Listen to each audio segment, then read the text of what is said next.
Lalpian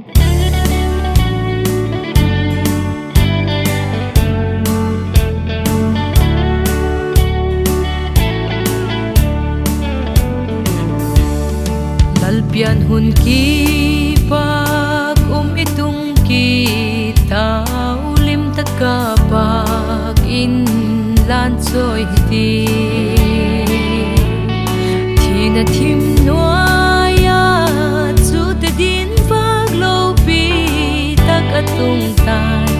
hallelujah pagbang soy hiti amin makalem gua tulal pa kum tuang palem lalau piahi agamin top ni himnei puana lian deu deu sona kum tuang inle ginan kahan thi lagat sung van khwa lem na lal cha pa hung pian ni hin akhen na lao le a oi thang vel u ko vel gam de it chung thang van sang hi a thong ve amin ma ka lem gwa tulal pa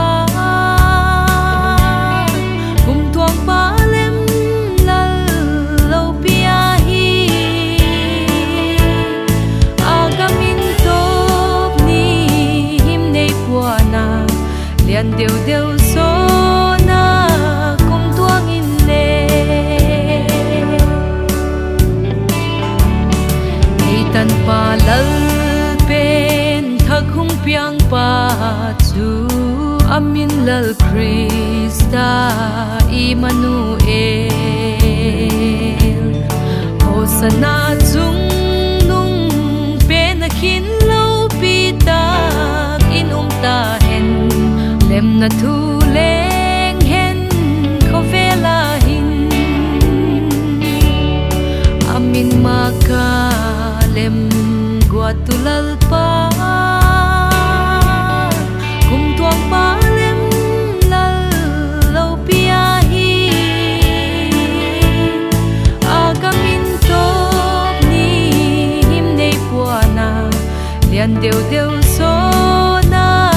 kum tuang in